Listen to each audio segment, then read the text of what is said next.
Hola amigos, soy JavaDev. Bienvenidos al 111º episodio del desarrollo de un juego de rol 2D en Java, o para los menos versados, simplemente el 111. Está siendo una noche fría, lluviosa, húmeda, ya es bastante tarde, casi las 4 de la mañana. En resumen, es un buen momento para programar. Todo está en paz y es bastante tranquilo, así que nada nos puede molestar o desconcentrar en este momento. Aprovechemos para dibujar al fin a nuestro zombie en pantalla. En el último episodio dimos algunos retoques, o mejor dicho, definimos la clase enemigo, la cual ahora debemos aprovechar con la clase zombie para extenderla y utilizarla de la forma correcta. Recordad que para que el truco funcione, ya incluyen recursos en imágenes y en hojas de enemigos el sprite, o los sprites mejor dicho, del zombie, ¿de acuerdo? Si no, no funcionaría.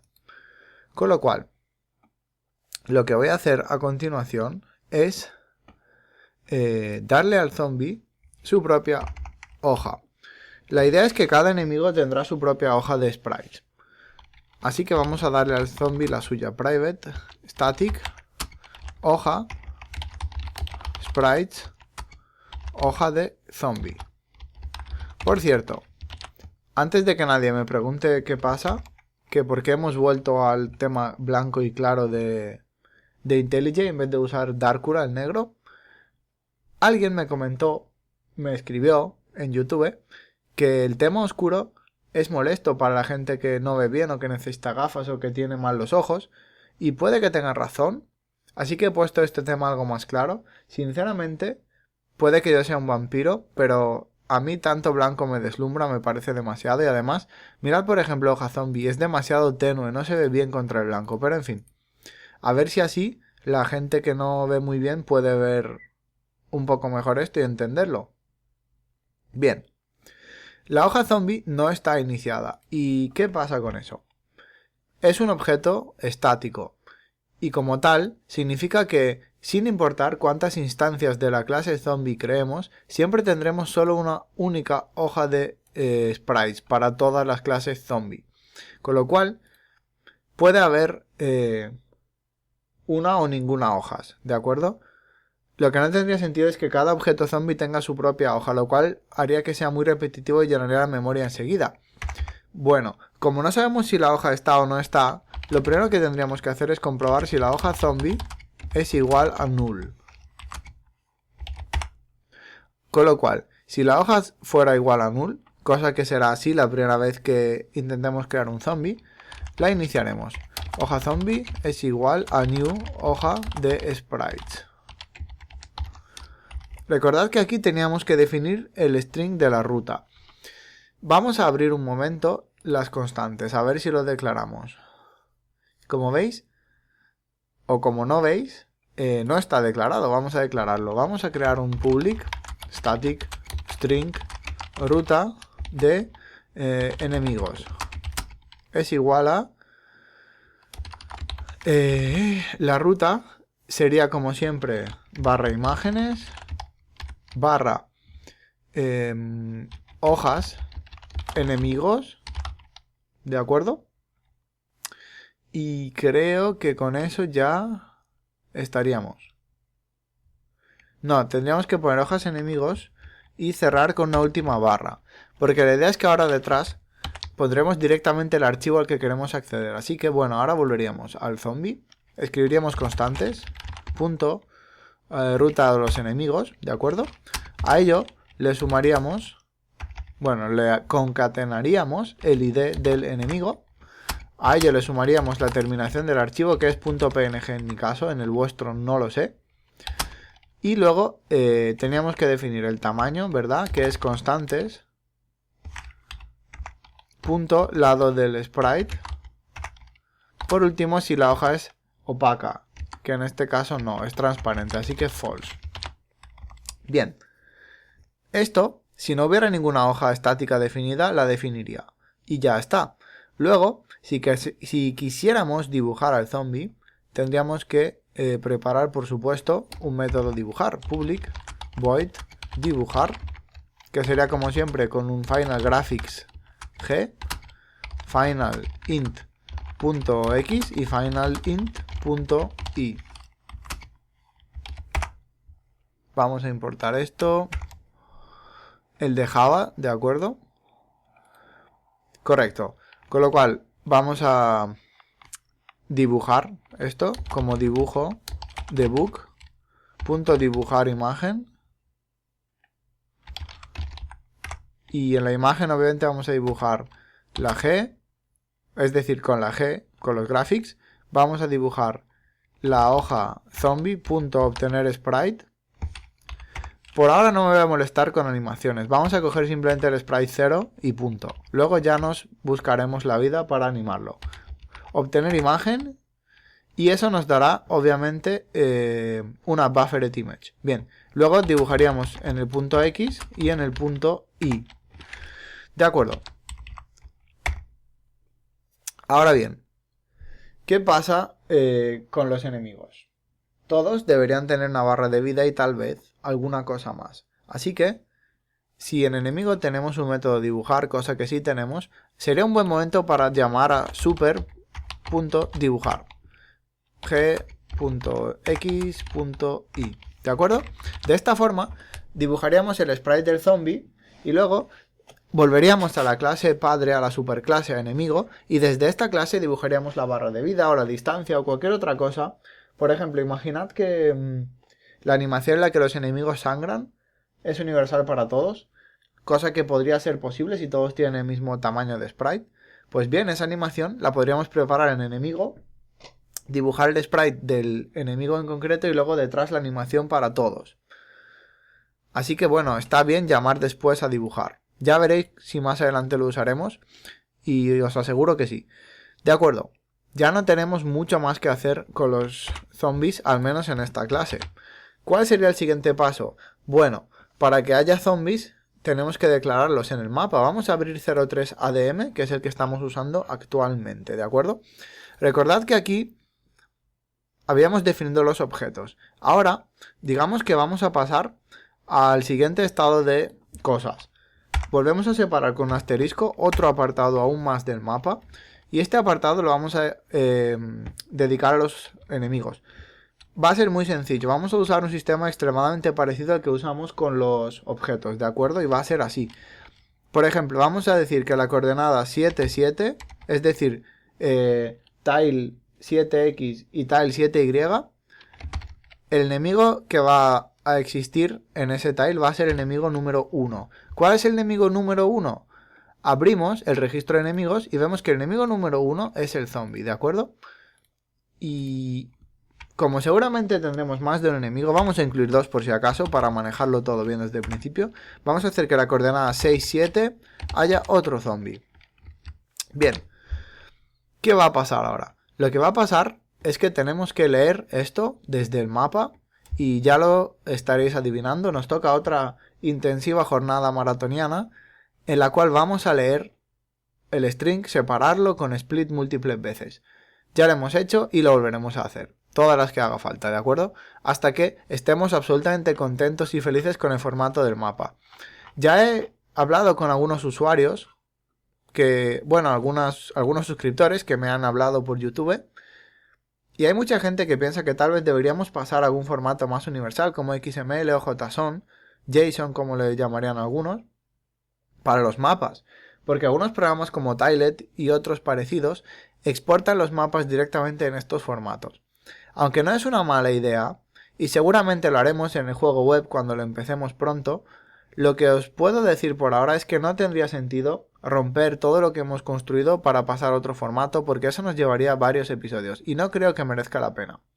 Y además, para todas aquellas personas que pensáis que un formato diferente sería más útil, seguramente ya tengáis los conocimientos necesarios para hacerlo vosotros mismos, porque ya sabéis que existe y sabéis para qué se utiliza. Alguien que está aprendiendo, lógicamente ahora mismo no se le hubiera ocurrido eso, de verdad. Así que bueno, os recomiendo que intentéis hacerlo. Podéis crear, para los que sabéis, claro, podéis crear una clase como mapa2, por ejemplo, y en esa clase intentar leer desde un archivo diferente, siendo todo lo demás igual. Pero, mientras tanto, nosotros seguiremos con este formato. En cualquier caso, voy a abrir nuestro mapa que ya se está convirtiendo en una clase gigante. Y agradeced que no se generan al azar los mapas, como alguien me ha dicho por los comentarios. Entonces sí que sería realmente gigante, ¿de acuerdo? Bien, vamos a añadir una nueva array list a esto, que va a ser un public final. Bueno, los objetos mapas podrían ser también final, así que lo voy a añadir. ¿O no? ¿He cometido un error? No me hagáis mucho caso. Seguramente en NetBeans, perdón, se esté equivocando esto.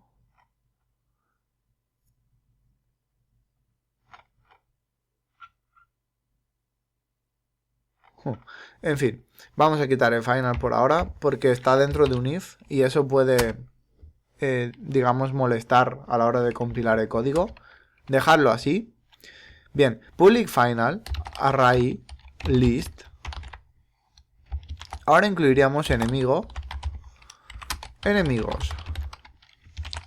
Vamos a incluir enemigo. De acuerdo. Y ahora lo vamos a inicializar como siempre. Para ello simplemente nos tendríamos que ir al final del constructor. Y bueno, aquí tenemos la parte en la que iniciamos los objetos. Y podríamos añadir alguna cosa más, ¿de acuerdo? Como por ejemplo,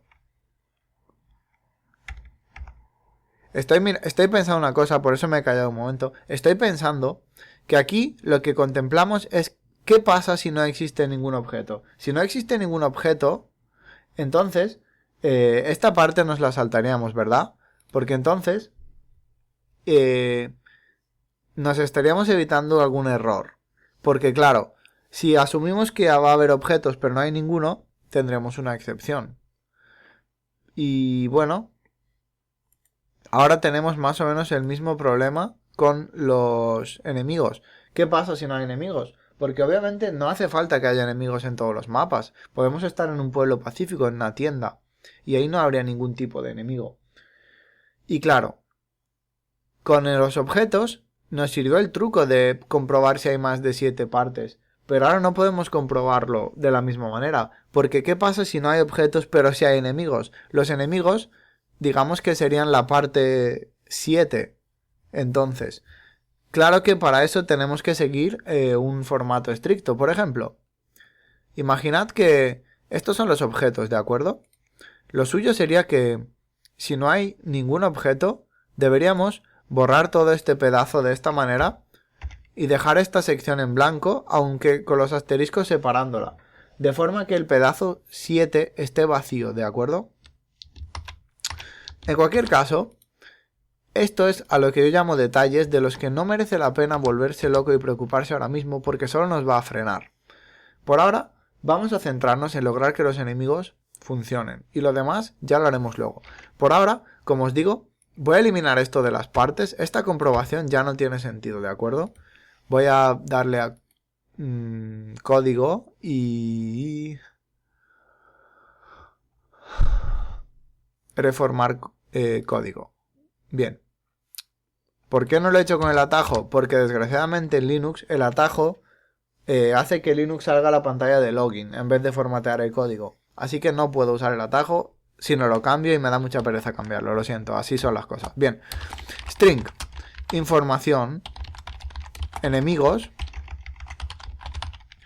Es igual a partes 9.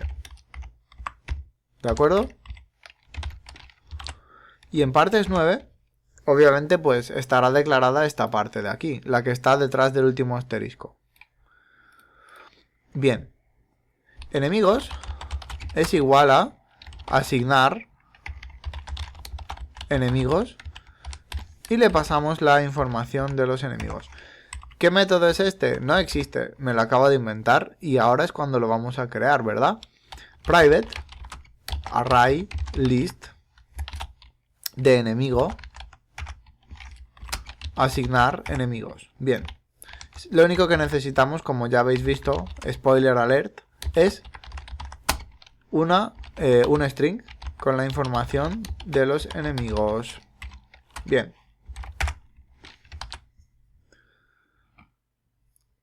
¿Qué pasa contigo, Java? Sí, no hay return. Bien, sorpresa, sorpresa. No hay return porque acabo de escribir...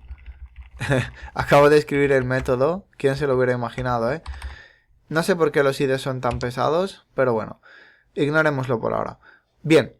La idea es devolver un array list con uno o varios enemigos que puedan existir. Así que vamos a coger un array list y vamos a crearlo aquí mismo para devolverlo luego. Array list de enemigo, llamado enemigos, es igual a new array list. Hacemos la declaración corta sin especificar el tipo de objeto porque ya lo hemos especificado al principio. Y eso es lo que devolveríamos. Devolveríamos enemigos. Si lo escribo bien, mejor. Bien. Ahora, lo que va en medio es lo que no suele ser tan fácil. Así que vamos a dedicarnos a ello. Creamos un array de string llamada información de enemigos separada. Y esto va a ser igual a información enemigos.split. Y vamos a hacer el split en el carácter almohadilla, ¿de acuerdo? Es el que uso para dividir todos los enemigos que hay declarados, que en este caso son 2 zombies. Como podéis ver, esta almohadilla. Bien. Ahora que los hemos separado, se supone que cada uno de los índices de este array contiene la información sobre un enemigo. Vamos a recorrerlo. For int i igual a 0 y menor que información de enemigos separada punto length y plus plus y más como queráis. No quiero abrir ese debate otra vez. De acuerdo. Ahora estamos recorriendo la línea de cada enemigo, pero dentro hay aún más información. Para cada enemigo están dos tipos de datos, las coordenadas y su ID. Tenemos que separar eso de nuevo. String, array de string, mejor dicho, información de enemigo actual. Es igual a información enemigo separada en el índice i, punto split. Y hacemos el split en los dos puntos. Los dos puntos, recordad, son lo que separa las coordenadas del id. Correcto. Así que seguimos. Ahora que hemos separado, tendríamos otro string, array de string, perdón, con las coordenadas. Es igual a información enemigo actual. Cogemos el índice 0, porque es la primera parte, cuando dividimos en los dos puntos. Split. Y separamos con la coma. ¿Verdad? Porque en mi caso he elegido que la coma separe las coordenadas. Si vosotros queréis usar otra cosa, como por ejemplo el tubo, pues tendréis que poner el tubo, lo que sea. Bien. Ahora. String id enemigo es igual a información del enemigo actual en el segundo índice, en el 1. Y ya está. Ahí no hay nada que separar realmente. Solo está pues el id, que puede ser 1 o 1800, el que sea. Correcto. Ahora, ya tenemos toda la información necesaria para crear a un enemigo. Enemigo es igual a registro de enemigos, punto, obtener enemigo. ¿Qué enemigo queremos obtener? Pues como hicimos el registro, solo tenemos que darle un número y nos dará el enemigo que tenga ese número, ¿de acuerdo? Con lo cual vamos a darle el id enemigo. Y aquí hay una trampa. Sí, el id enemigo es un string, pero el método obtener enemigo solo acepta un int. Tenemos que convertirlo integer.parsesInt y convertimos un string en un int. Así que ahora le estamos pasando básicamente el número 1 al registro de enemigos. Es lo que tenemos aquí declarado y el número 1 debería devolvernos un zombie. No hay muchas más posibilidades actualmente. De acuerdo. Ahora tenemos un enemigo. Y este enemigo tiene un pequeño problema. Y es que su posición es inexistente. Es 00. Es como lo iniciamos, ¿verdad? Observad. posición X es 0, posición Y es 0. Eso no nos interesa porque queremos que se sitúe en la casilla que nosotros elegimos. Con lo cual vamos a hacer enemigo, punto, establecer posición. Tenemos que pasar un doble posición X y un doble posición Y. Con lo cual vamos a pasarle coordenadas en 0 y coordenadas en 1. De nuevo tenemos un fallo. Coordenadas es una raíz de string y lo que nosotros requerimos es dos dobles. Con lo cual, ¿qué tal si convertimos el string en doble? ¿Podríamos usar doble punto parse doble? Pues sí.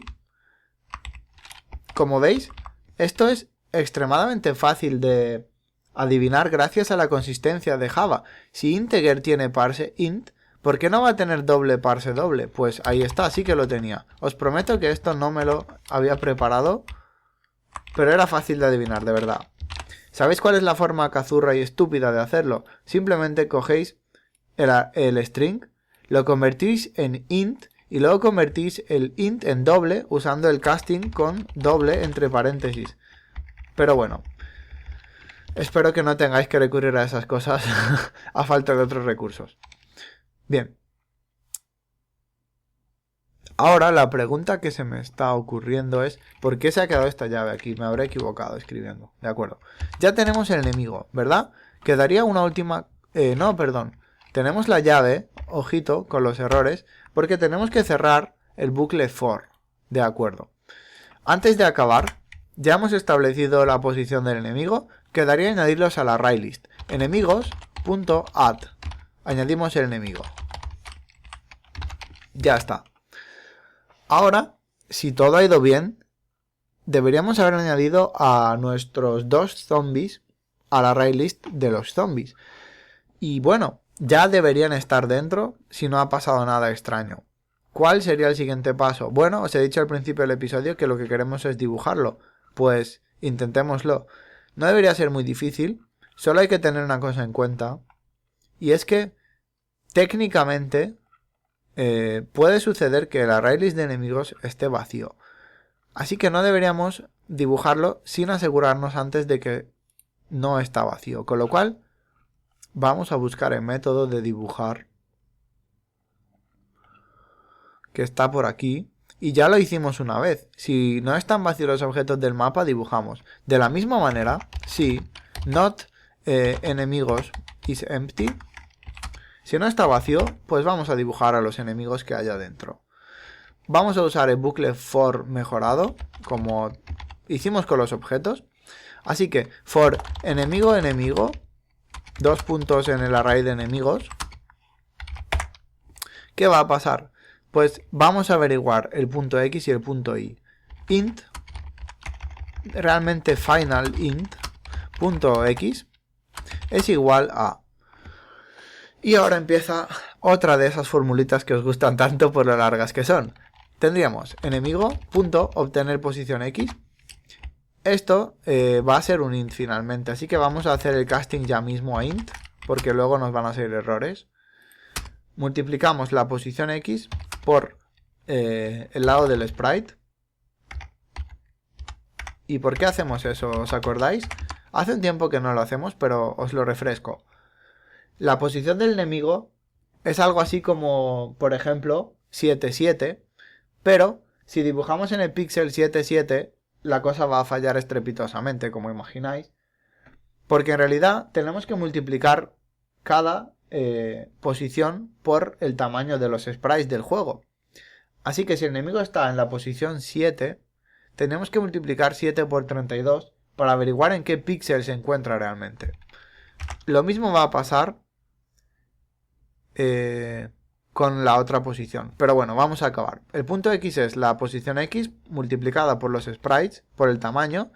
A ello le tenemos que restar la posición del jugador para poder dibujar enemigo respecto al jugador. Importante. Cogemos nuestros elementos principales, punto jugador, punto obtener posición X. Recordad que esto de nuevo son decimales, así que lo convertimos a int. Y recordad que lo usamos como decimales para poder variar su velocidad. Por ejemplo, esto va a ser muy jugoso con los zombies, porque nuestro personaje puede tener, por ejemplo, una velocidad de 1, o de 1,2, o de 1,3, y al zombie lo podemos colocar en 0,9 o 0,8, ligeramente más lento, de forma que aún andando podamos escapar del zombie, sacar nuestra escopeta, darnos la vuelta y volarlo en 1000 pedazos. Y a esto le tenemos que sumar el margen X, ¿de acuerdo?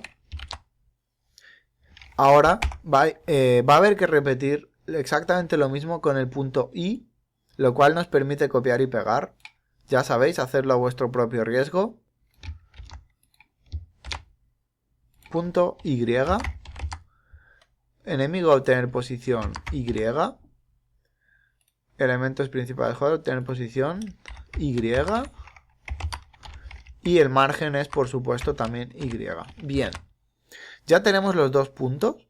Y lo único que queda es invocar el método que hemos hecho al principio del episodio. Enemigo.dibujar.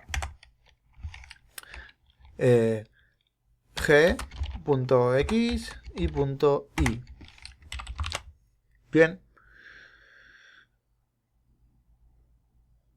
Con esto, si todo ha ido bien, deberíamos poder ver a los dos zombies. No se van a mover, no va a ser nada espectacular, porque claro, no tenemos animaciones, no tenemos nada realmente. Pero con verlos ya estaríamos contentos, porque significa que hemos podido leer correctamente el archivo del mapa, procesarlo y convertirlo en objetos de Java.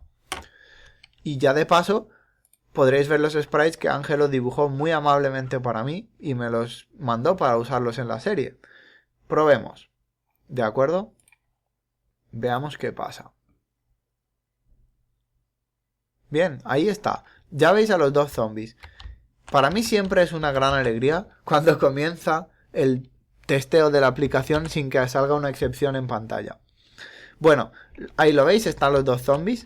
Solo son un dibujo, no tienen ni siquiera colisión, los podemos atravesar. Como veis no me he muerto ni nada por el estilo por atravesarlo. Pero el hecho de que estén en pantalla es importante, porque ahora ya podemos interactuar con ellos. Ahora podemos definirles un área de colisión y comprobar si nuestro arma les está apuntando, por ejemplo. De hecho, la podemos coger, equipar, y el siguiente punto, como os digo, sería comprobar si estos enemigos están dentro del alcance rojo de la pistola. Porque si lo estuvieran, eso significa que cuando disparemos les haremos daño. Todo eso obviamente lo haremos en el próximo episodio.